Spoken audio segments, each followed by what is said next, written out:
Ronnie Urbay. Welcome to the Contrary, a discussion of news and social trends from diverse perspectives. Up first, changing our culture to prevent mass shootings.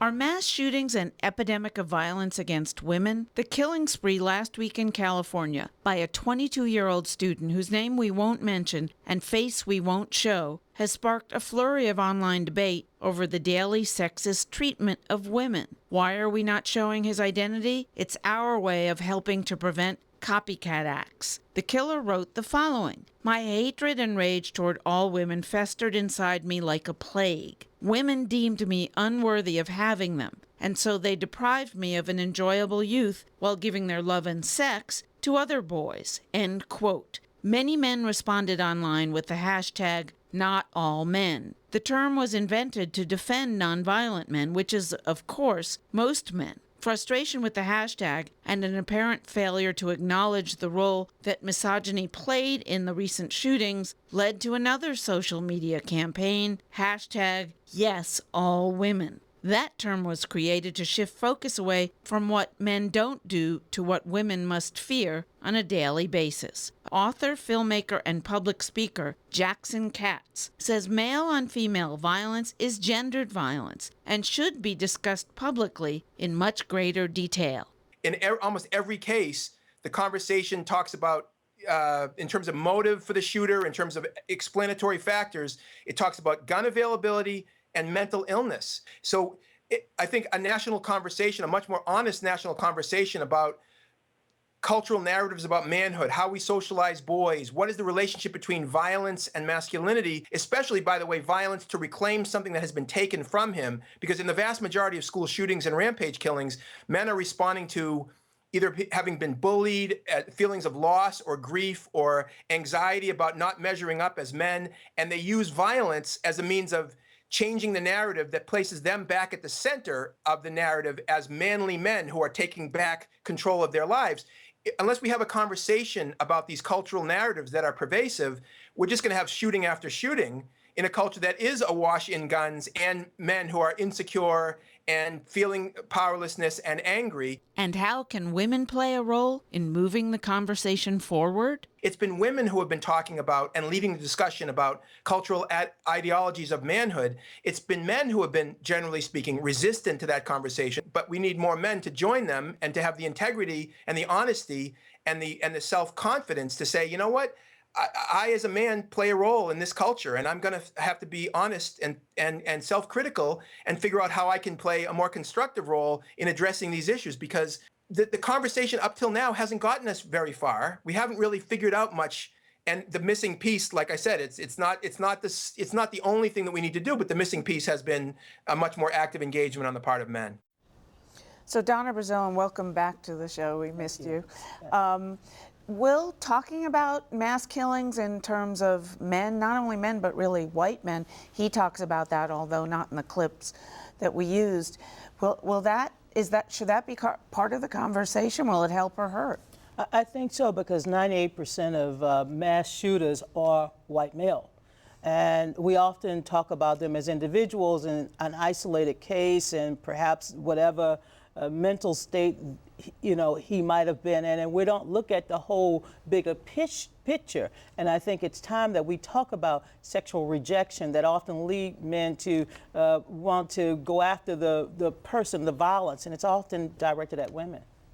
I think this is an interesting sort of line of inquiry, but I think we have to be very, very careful not to extrapolate too much from any of these horrifying incidents to the larger society. I hate to think that we've created a culture where we're pitting men against women.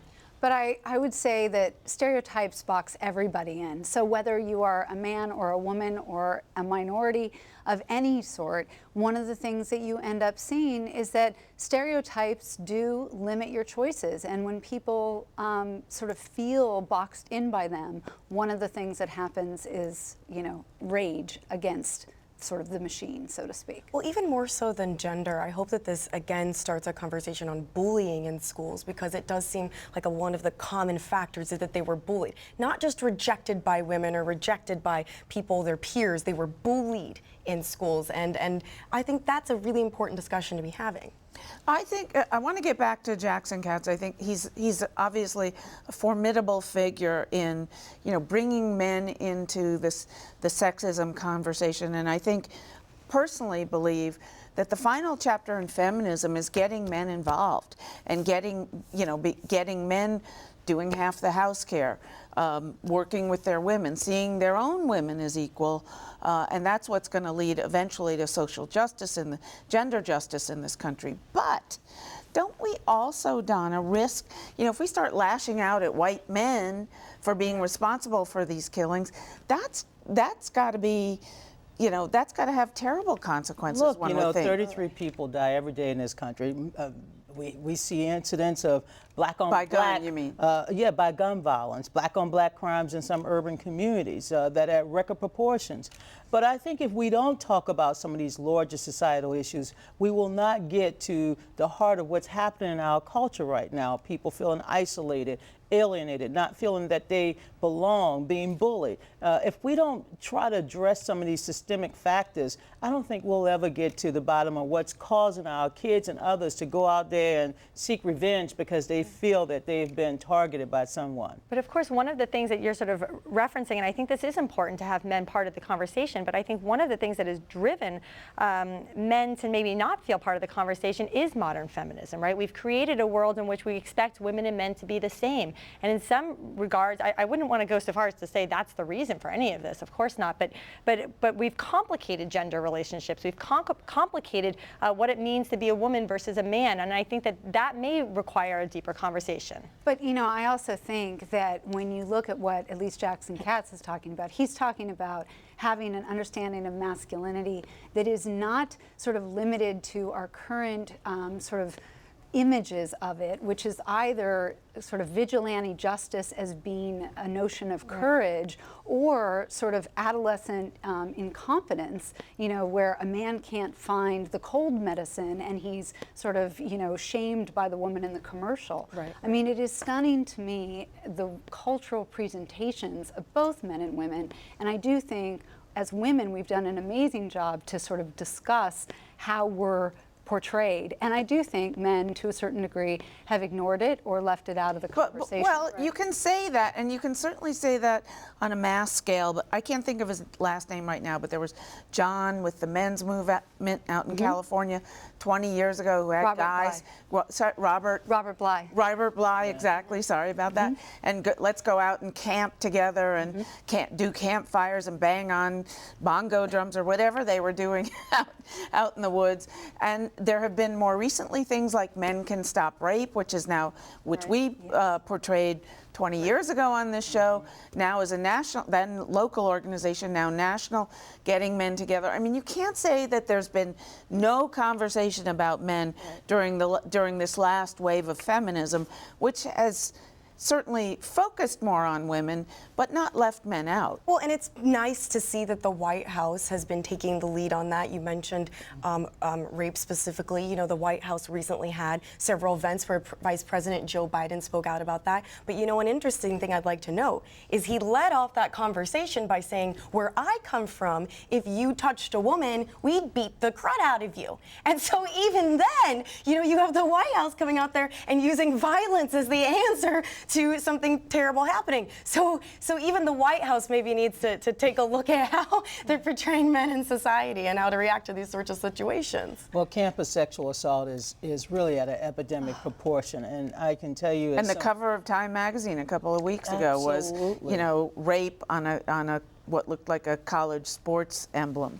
Yeah, but misogyny kills, and that's a conversation that, again, people are not comfortable with these topics, and unless we can allow both men and women to have a dialogue and communicate about these issues, then we're once again just waiting for the next quote-unquote rampage or next mass shooting, and then we'll go back to the usual conversation. But let it's me not just, good enough. I really do think that we need to be careful not to extrapolate too much from an incident like this.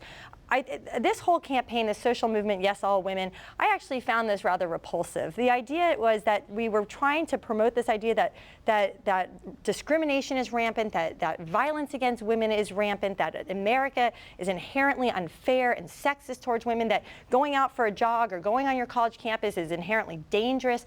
This is a very disturbing narrative that we should be cautious to be reining in, and I think we need to, if we want to have an honest conversation, then we need to sort of ratchet back some of this rhetoric. It paints women as a victim. Constantly. As well. How will that help? Ratchet back how? Exactly. Well, I think that's a big thing. Do we want to help women make better choices? Do we want to make sure that men are making better choices? Let's have a real conversation and not make this just about a social movement. What do you give me more? Well, look, if we want to talk about women, and and violence on campuses, I think that these numbers have been grossly overstated to start with. But what's more important is how do we make sure that women are safe on campuses? Are they making good choices for themselves? That's not to excuse any kind of assault that is someone does to a woman, but are they making good choices? Are they drinking too much? Are they putting themselves into situations that they maybe shouldn't be putting themselves? Those are things that women have control over, and that's something that we should feel empowered by. But I think you raised this issue of power. And I think at the end of the day, this ends up becoming about power. The violence against women is about power. And I think, one of the things that you can see is that young women often don't feel empowered. So it is not surprising to me that then in social situations, there's not always, if you will, a good choice to make. But the idea that that woman is then at fault is hugely problematic and not appropriate. Well, but let's get back to, I want to try to figure out a solution, not that, we're going to do it today, but how do you get to men like this guy? Is it even possible to get to any of these shooters beforehand, to talk to them more about their problems, I guess, as men, as Jackson Katz would have us do? Would that help? Would that prevent these kinds of situations? Or is it, given the availability of guns and the prevalence, quite frankly, of mental illness that turns into violence, because there's also much more mental illness that doesn't become violence, but the ability of mentally ill people to act on violent urges seems to be great, and harm other people in the process, seems to be greater than at any time in our history. Well, now. and most, it is important to say that most people who are harmed in this society are mentally ill, and they're the ones who are often preyed upon and hurt. So we have to understand that as well. No, I hope that we can have a broader conversation where it's not just women talking about, here are all the steps we need to take. Men need to be engaged in this conversation, and it's important that men begin to talk about what it means to be a man. And you don't have to be tough and carry around a big stick and be violent to be a man in society. I remember when I had 8 brothers and sisters, and my parents, my mother and father, not only did they treat us all the same, but they gave us all the same advice in terms of when we went out and how we conducted ourselves in the public and in private as well. And we don't have those conversations anymore. We sweep everything under the rug, and then we suspect that one day if somebody does something bad, well, it's just that individual. No, we are no longer teaching our kids how to be good people. All right, we are out of time on this one. Thank you. Let us know what you think. Please follow me on Twitter at Bonnie Urbay or at To The Contrary. Behind the headlines, Arianna Huffington built a media empire, but she says if she hadn't stressed so much, she could have done better. In her new book, Thrive, she suggests we examine how we define success. Arianna Huffington says her epiphany was a rude awakening, literally. 7 years ago, I collapsed from burnout, sleep deprivation, exhaustion.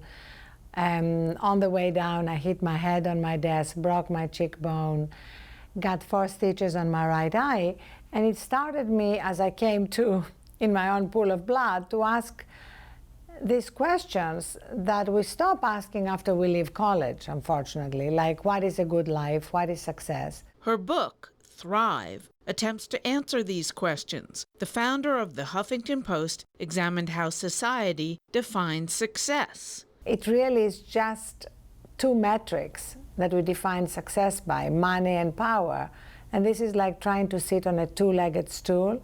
Sooner or later you fall off. And that's why I came up with this 3rd metric.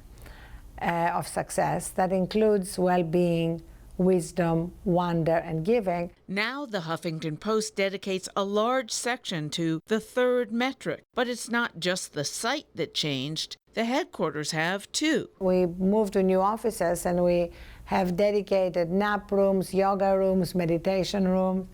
In New York, we have 2 dedicated nap rooms, meditation, yoga, and breathing classes, healthy snacks everywhere, and an email policy which makes it clear that when you're off work, you're not expected to be on email. Yet she says this added rest won't result in reduced productivity. I'm not advocating at any point in the book not working hard or not having big dreams or not accomplishing. I'm just saying there is another way, there is another path forward, and it is a much wiser way. In fact, she insists leaders will do a better job if they are less tired. President Clinton himself says, the most important mistakes I made when I was tired. Steve Jobs said his best ideas came after Zen meditation. Bill Gates, who famously took Think Weeks away from everything and all his devices out in a cabin. And so one of the steps I recommend is learning to disconnect from our technology, not charging our smartphones by our bed, for example, and then being tempted to look at our data when we wake up.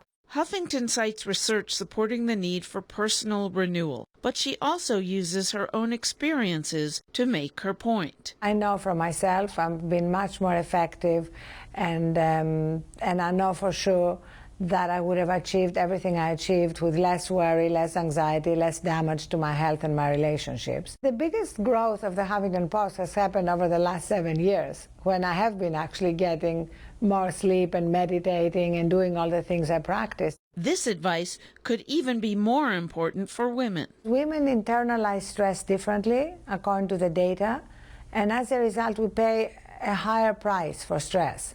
Women in stressful jobs have a 40% greater risk of heart disease and a 60% greater risk of diabetes. In her book, she outlines steps one can take to thrive, but she says it's difficult to do so because we are addicted to our old ways. I'm by no means doing this perfectly, but when we become aware of how we're feeling and how we're doing, then it's much easier to course correct. What we need is more role models who do success differently, so that we don't remain under the collective delusion that the only way to be a leader and to be successful is to burn out.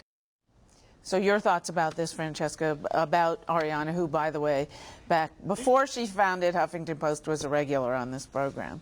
You know, she makes some really good points in the book that even if you don't have a lot of free time, you work at a job that's 24/7, just taking a couple minutes every couple hours and just centering yourself and focusing and just taking a couple minutes of me time will make you a much more productive person. And I've been reading the book, and I have to tell you, I've been taking her advice, and I think I've been a lot more productive and doing a lot better at my job. Well, I've been taking my own advice for a long time, which is essentially, I just cut it off. I call it a Donna Day, because I used to have a Down on Donna Day, DOD, and I learned the only way to get over it was to have a Donna Day, and that's a day where I am totally at peace with myself. None of my gadgets are on. I put on nice music, and I go out in my garden, and I just let it all just melt away. Yeah, but let me ask you, were you able to do that during when you managed a presidential campaign? No. And in fact, let me just say, one of the hardships of my life is that every 2 years of my life since my teens, I took off my life to work for someone else, and I devoted my entire life to, you know, those individuals or those campaigns. And that's why, as I've gotten older, I recognize that I have to restore my own soul before I can go out there and save other souls. That's great. No, actually, this brought me back to my first boss here in Washington, Ambassador Jean Kirkpatrick. And you know, she said to me, Sabrina, you can do anything you want, just not all at the same time. And I think it's those very simple maxims that we sometimes forget, and we have to go back and say, hey, we can do lots of different things. I would love to be volunteering at a hospital right now and doing more for my community and charity, but I have 3 little kids. I'm involved with their school. I have a job. It's hard to do as much as we all want to do all at the same time. And let me just bring in, you know, something that I heard from a theologian, which I thought was really fascinating. And it was that Sunday is considered a day of rest not just because we are supposed to rest and unwind or commit ourselves to God, but it is actually a day of rest because it's supposed to remind us with a sense of humility that the world moves on without us. And I think part of needing to sort of get away from our gadgets and get away from our technology is really about reminding ourselves that we are not as important as we like to constantly believe we are.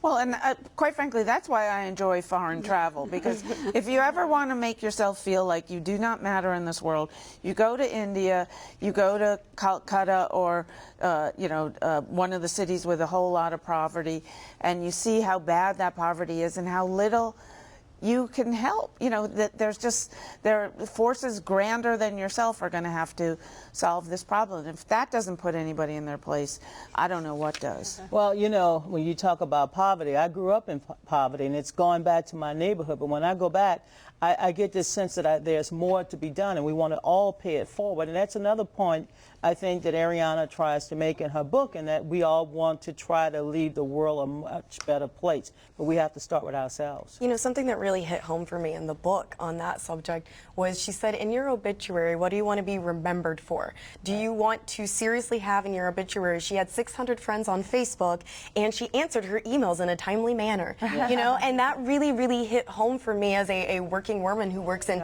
media and politics, is that we spend so much time worrying about things like that and not enough time worrying about other people, our children, charity, poverty. And part of the problem, I think, has been the conversation about women and work has really centered on women making it to the C-suite, women, you know, becoming the neurosurgeon, not women creating some kind of tapestry of work and life and home that suits them and their needs. And I think when we do that and we think about what do we want when I'm 90 years old, what am I going to care about, it puts a lot of that into perspective.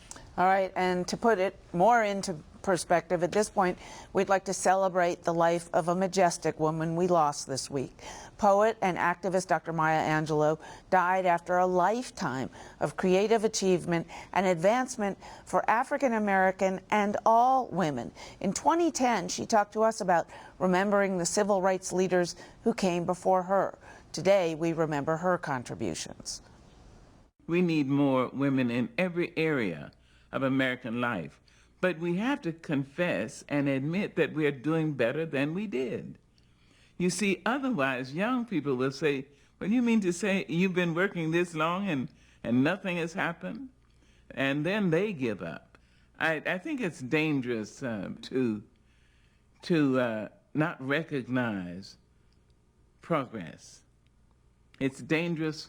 It says to those who went before us, who paid for us already, we're saying, in effect, it doesn't matter. Your contributions are not sufficient. No, I think every age has its own charge to keep. You knew her well, Donna. What are your thoughts? How should she be remembered as far as you're concerned? As a phenomenal woman, a woman who once said that we all have untold stories that should be told.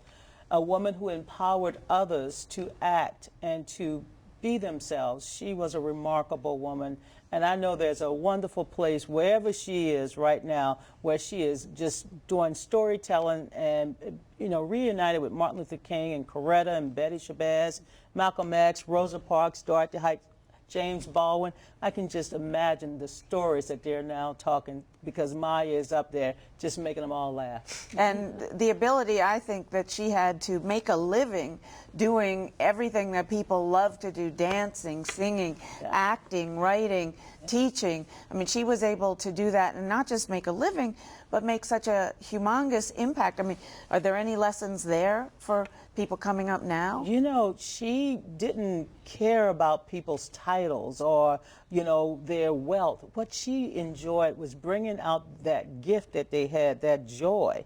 And that made her happy. Just seeing other people laugh. I think if she was still here today talking to us in that remarkable Southern sassy voice of hers, she would just say, go on and just be who you are. And then I'll just applaud you. All right, and we applaud you too. Thank you for the recollections. That's it for this edition. Please follow me on Twitter and visit our website, pbs.org/to the contrary. And whether you agree or think to the contrary, see you next week. That was, I mean, that